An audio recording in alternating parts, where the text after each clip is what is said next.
Ini rahasia. Ya. Inilah rahasia. Makanya diturunkan role modelnya untuk kita ikuti. Dari mulai bacaan zikirnya, doa-doanya, cara menyikapinya, sampai juga diberikan oleh Allah jalan untuk menyelesaikannya. Ada. Setiap Anda baca Quran, yakini, amalkan. Bukankah para ulama bagian dari mujahid fisabilillah? Berapa banyak para ulama yang mengangkat tangannya dikabulkan? Di doa ulama itu kalau benar kealimannya, kalau benar ilmunya dan khasyahnya kepada Allah, itu hujah di lisannya, bahkan firasatnya nyata. Jadi kalau kita ingin cepat dikabulkan doanya, dituntaskan persoalan di hidupnya, maka kata Allah rumusnya tingkatkan apa? Takwa. Sekarang kita ingin tingkatkan takwa, apa rumusnya? Takwa itu formulanya iman plus. Nah, intinya di sini amal soleh. Jadi kalau kita kumpulkan amal soleh, kumpulkan, itu salah satunya ciri meningkatkan takwa. Kenapa takwa ditingkatkan? Untuk mengentaskan problem kehidupan kita. Apa ciri orang yang akan cepat kemudian dirahmati oleh Allah? Dengan menjadikan 4 contoh. Nabi, siddiqin, syuhada, satu lagi solihin, orang yang mengumpulkan amal soleh. Ingat, semua Bapak Ibu sekalian, ingat kalimat ini. Bonus yang Allah berikan kepada orang yang menjadikan 4 ini sebagai model dalam kehidupan, bonus cepatnya, maka amalan yang ia kerjakan akan mempermudah doa dia dikabulkan. Nabi banyak dikisahkan dalam Al-Quran. Mulai dari kehidupan Nabi Adam, ya, bagaimana memulai hidup di tempat baru. Kalau diturunkan tuh indah Pak Bu. Anda baru berumah tangga atau baru pindah komplek, pindah daerah, bagaimana memulai hidup di tempat itu? Bukankah diturunkan kisah Nabi Adam dalam membina awal rumah tangga di situ? Ya, kemudian memanage keluarganya. Kalau ada perselisihan, bagaimana diselesaikannya? Kalau ada kekurangan, bagaimana melengkapinya? Mulai kemudian ke masa Nabi Nuh alaihissalam, yang satu taat, yang lainnya kemudian mulai menyimpang, bagaimana mendakwahi mereka? Ada. Mulai ke masa Nabi Ibrahim alaihissalam, mulai ke masa Nabi Musa, ke masa Nabi Daud, Sulaiman, sampai dengan ke Isa. Kemudian diselingi dengan kisah Nabi Ayub alaihissalam ketika merasakan sakit. Disempurnakan dengan kisahnya Nabi Yunus alaihissalam ketika dijahili di lingkungan pekerjaan. Kemudian juga ditambahkan dengan kisah Nabi Zakaria ketika berumah tangga belum dapat keturunan. Ada semua kan? Siapa yang nggak pernah sakit di sini? Pasti sakit. Bukankah ada yang sudah berkeluarga belum ada keturunan? Pasti ada. Bukankah ada orang yang kemudian berbisnis, ada banyak saingan yang kadang melukai? Pasti ada.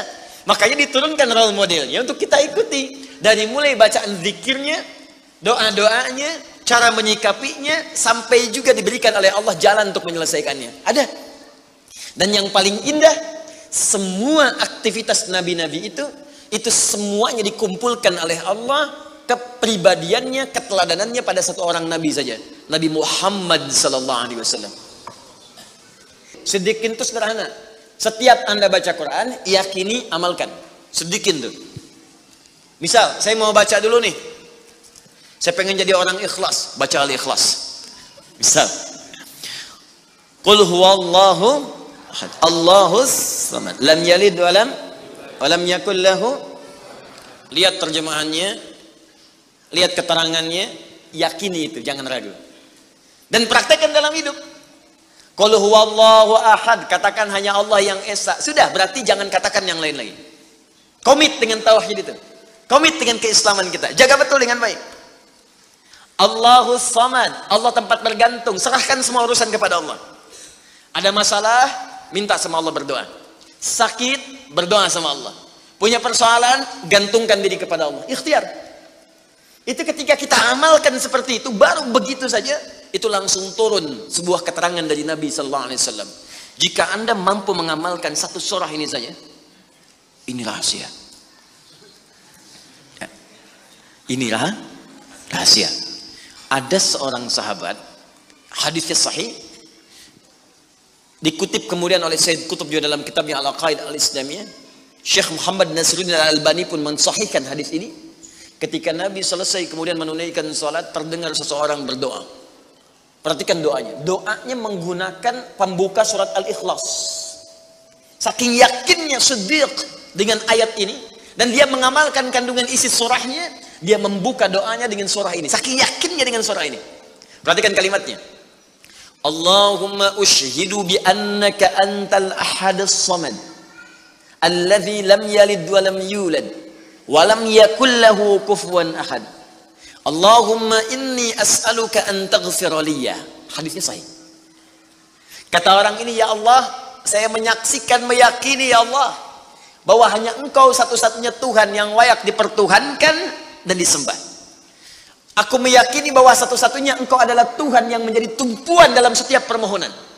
Engkau tidak beranak dan tidak diperanakan, dan tidak ada sekutu bagimu. Aku nggak minta banyak ya Allah, aku hanya mohon ampuni dosa-dosaku. Begitu selesai kalimat itu diucapkan, terdengar oleh Nabi. Apa keterangan Nabinya? Perhatikan kalimatnya. Ya fulan, tahu nggak Anda itu baru mengucapkan kalimat apa tadi? Apakah engkau paham? Engkau baru mengucapkan kalimat apa tadi dalam berdoa? Kata orang ini, wallahu wa rasuluhu a'lam. Ya Rasul, saya nggak paham apa yang dimaksudkan kecuali Allah dan Rasul yang lebih mengetahui. Maka apa jawab Nabi? Laqad da'uta bi asma'illahil a'zam. Di riwayat lain, bismillahil a'zam. Idza du'iya biha ajab, wa idza su'ila biha a'ta. Tahukah Anda? Kata Nabi, Anda baru saja berdoa dengan menyebutkan dengan yakin semua sifat-sifat Allah yang maha tinggi. Nama-nama Allah yang tertinggi. Nama Allah yang tertinggi, nama tauhidnya, Al-Ahad, nama tertinggi. Karena dengan itulah nama ini Allah ditakdiskan, dikuduskan. Dengan nama ini Allah disembah, dan dengan nama ini Allah dipertuhankan. Kata Nabi, Anda baru berdoa dengan menyebutkan nama Allah yang paling tinggi. Yang kalau disebutkan nama itu di awal doa, maka semua doa yang disampaikan akan dikabulkan, semua permintaan akan dijawab. Tapi apakah semua orang yang membaca doa itu diawali dengan surah tadi akan dijawab? Belum tentu. Kalau tidak ada praktek sedikit dalam jiwanya.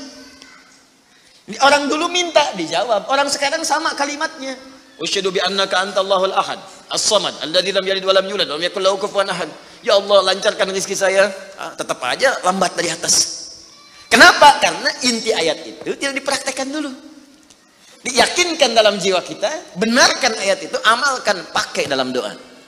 Jadi, dan itu buktinya.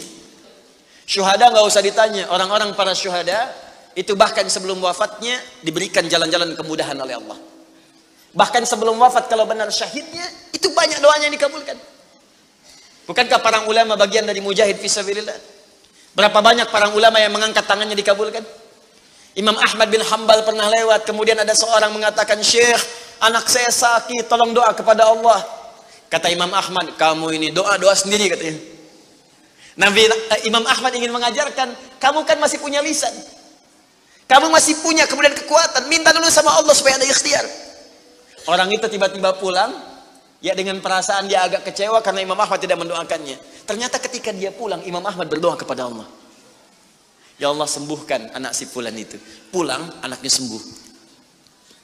Allahu Akbar.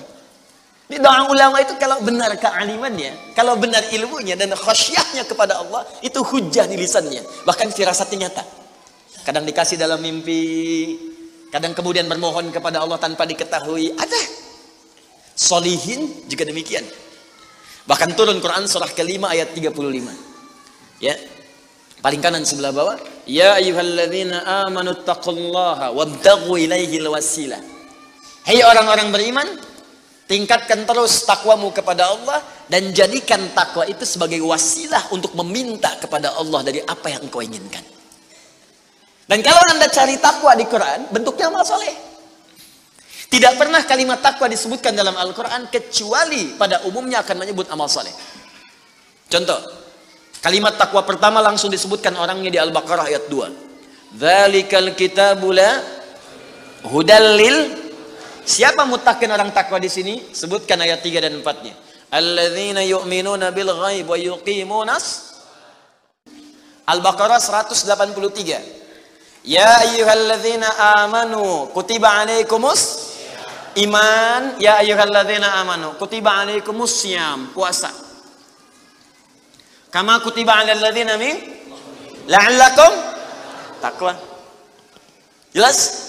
Maka ketika lihat rumusannya, lihat formulanya. Ini agak jarang dibahasnya. Perhatikan formulanya. Kata Allah di Quran surah kelima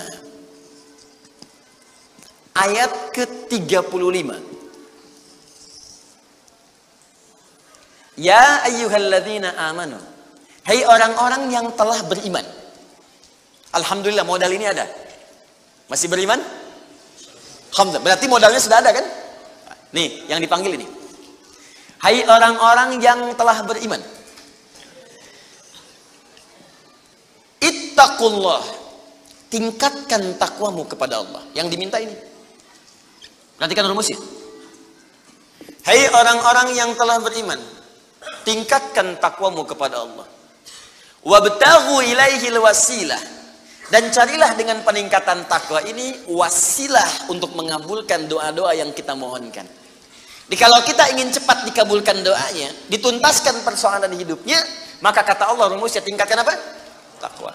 Sekarang kita ingin tingkatkan takwa, apa rumusnya? Takwa itu formulanya iman plus. Nah, intinya di sini amal soleh. Jadi kalau kita kumpulkan amal soleh, kumpulkan, itu salah satunya ciri meningkatkan takwa. Kenapa takwa ditingkatkan? Untuk mengentaskan problem kehidupan kita. Bahkan nanti ada yang belum berdoa, saking tinggi ya takwanya, itu masalahnya diselesaikan oleh Allah tanpa dia meminta. Dalilnya Ustaz, Quran surah ke-65 di akhir ayat kedua. Di akhir ayat kedua, di awal ayat ketiga. Wa may yattaqillaha yaj'al lahu makhraja wa yarzuqhu min haitsu la. Siapa yang mampu meningkatkan takwanya kepada Allah, salatnya meningkat dari yang fardu tambah sunnah, amalan hartanya meningkat dari zakat tambah infak, amalan Qurannya meningkat dari sekedar baca mulai kemudian tilawah atau mulai menghafalkannya, amalan puasanya meningkat dari Ramadan mencari sunnah-sunnahnya, tingkatkan. Maka pengertian persamaannya ya ja'allahu makhraja. Semakin meningkat takwanya, semakin aku tuntaskan semua persoalan kehidupannya. Di Bapak Ibu kayaknya nggak dapat masalah, padahal Anda tuh mengalami masalah sebetulnya. Cuman masalahnya sebelum dialami diringankan oleh Allah sehingga seakan-akan tak terasa. Ada yang langsung masalah dihadapkan di depannya, tapi diberikan ketenangan dalam jiwanya sehingga perasaannya nikmat saja. Padahal sebelumnya tidak begitu. Dientaskan persoalan, diberikan ketenangan dan dipahamkan tentang nikmat yang diberikan. Ada orang yang minta dulu. Nah nanti orang soleh ini, solihin, itu diantara mereka bertawasul dengan amal solehnya. Ada yang sering bersolawat, tawasul dengan salawatnya. Ada yang sering infak, tawasul dengan infaknya. Pernah dengar kisah 3 orang yang sedang berjalan, kemudian tiba-tiba ada hujan, berlindung masuk ke sebuah gua. Begitu masuk di dalam gua itu, kisahnya sangat populer sekali, sampai ada di Sahih Al-Bukhari, sampai sekarang sering dikisahkan. 3 orang laki-laki sedang berjalan beraktivitas. Tiba-tiba datang hujan deras, berlindung masuk ke dalam sebuah gua. Ketika duduk di gua itu tanpa sadar batu dari atas menggelinding menutup ke dalam muka pintu gua itu. Pus, rap. Saking padatnya tidak meninggalkan celah yang cukup untuk mereka keluar. Akhirnya setelah reda berusaha untuk mendorong. 3 orang nggak sanggup. 1 lemas, yang 2 dorong makin nggak sanggup. 1 lebih lemas, 1 orang dorong ya sama betul-betul nggak sanggup. 3 aja nggak sanggup, 1 pengen dorong, nggak bisa. Akhirnya yang paham rumus ini, dari 3 orang itu, mulai berkata kepada teman yang 2, ini mustahil kita bisa kemudian tuntaskan, kecuali kita bertawasul dengan amal soleh yang pernah kita kumpulkan dalam hidup. Jika kita sudah merasa tak mampu sebagai makhluk, maka ini tanda dari Allah untuk meminta kepada Khalik.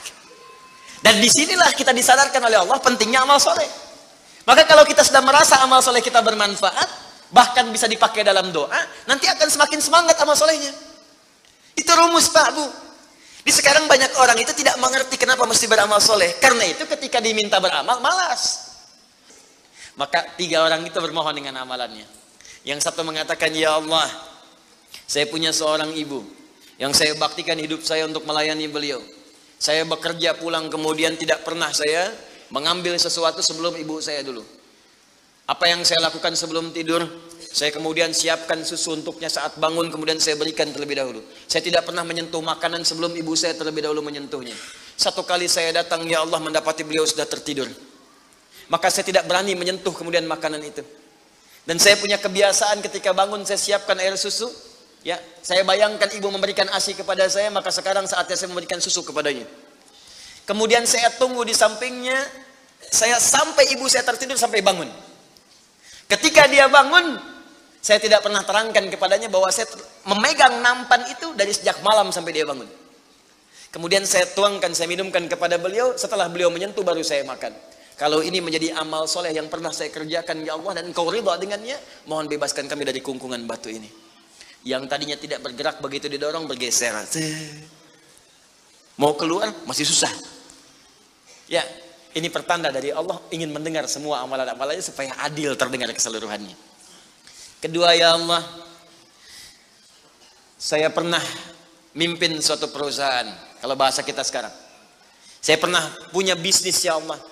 Kemudian ada karyawan saya, tiba kemudian pamit meninggalkan pekerjaan, tapi gajinya belum saya berikan. Lantas saya simpan gaji itu, dia tak kunjung datang. Kemudian saya berinisiatif ya Allah untuk menjadikan gajinya dia sebagai modal, karena khawatir kalau pulang nilainya sudah berkurang. Maka dibelikanlah oleh saya Allah kambing. Kemudian dikelola kambing itu. Sampai bertahun-tahun datang, kambingnya sudah penuh ya Allah dengan berbagai kandang. Ternak sudah banyak. Selapangan sudah kumpul. Begitu dia datang, saya berikan kepadanya semuanya itu, dia mengatakan, kamu bercanda ya? Gaji saya kan cuma 1 juta, kenapa dibalikin tiba-tiba ada 1000 kambing? Orang ini mengatakan, kamu bercanda? Kata orang tadi, tidak, saya tidak bercanda, tapi ini hak kamu yang saya kembalikan. Dikisahkan kisahnya, saya belikan kambing, saya jaga dengan rawat dengan baik. Lantas dia mengambil semua kambing itu ya Allah, tanpa memberikan kepadaku sedikit pun. Apa yang terjadi? Maka aku pun ya Allah menerima dengan berharap ridho-Mu saja tanpa meminta imbalan sedikit pun darinya. Dia pergi meninggalkanku, aku mengharap ridho darimu. Maka aku bermohon kepadamu ya Rabb, kalau dengan itu kemudian Engkau ridho, maka bebaskan kami dari kungkungan batu ini. Didorong, geser lagi. Perhatikan bagian yang ketiga ini. Ini tidak mudah karena termasuk bagian dari dosa besar. Meninggalkan dosa besar mendatangkan anugerah yang berlimpah tanpa batas. Ya Allah, dulu aku seorang rentenir. Wah, banyak sekarang nih, ya, yang benjol-benjol, yang catat-catat. Dulu aku seorang rentenir, ya. Kemudian ya Allah, aku pinjamkan kepada orang-orang untuk mengambil bunga yang berlipat dan lebih banyak. Tapi aku mencintai seorang putri dari pamanku. Setiap aku lamar dia selalu menolak. Putrinya itu orang soleh Pak, Bu, baik. Makanya di Quran jelas orang soleh nggak akan dipertemukan dengan yang kurang baik. Tapi jangan pesimis dulu. Caranya jadi orang baik dulu, nanti akan diarahkan pada yang baik. Datang sendiri nanti. Ya. Maka apa yang terjadi? Satu saat aku punya kesempatan karena pamannya ternyata butuh modal, aku pinjamkan. Lama dia kemudian tidak bayar-bayar sampai menggelinding hutangnya begitu banyak terkumpul. Datanglah kemudian anak gadisnya kepadaku untuk minta keringanan. Maka aku katakan kepadanya, malam ini pun hutang bapakmu aku akan lunasi seluruhnya tanpa kecuali kalau malam ini engkau mau bergaul denganku. Maka anak perempuan itu sedih, merasa terancam, tapi tak mampu berbuat banyak untuk bapaknya, dia pasrah kemudian mengiyakan. Di malam itulah sejak aku siap-siap untuk menggaulinya, tiba-tiba si gadis itu dengan fitrah lisannya mengatakan, nih kalau orang nggak pernah maksiat, ini kalimatnya itu tinggi sekali, besar, pengaruhnya banyak. Kata perempuan ini, ittaqillah, paman, bertakwalah kepada Allah. Satu kalimat di gadis itu menggetarkan pada jiwaku, melahirkan rasa takut yang sangat dalam. Aku lari meninggalkannya sambil mengatakan, sudah, bapakmu tak ada utang lagi padaku, dan aku lari meninggalkannya. Ya Allah, kalau dengan perbuatan itu engkau ridha yang menjadikan aku bertobat sampai sekarang, maka mohon ya Allah bebaskan kami dari kungkungan batu ini.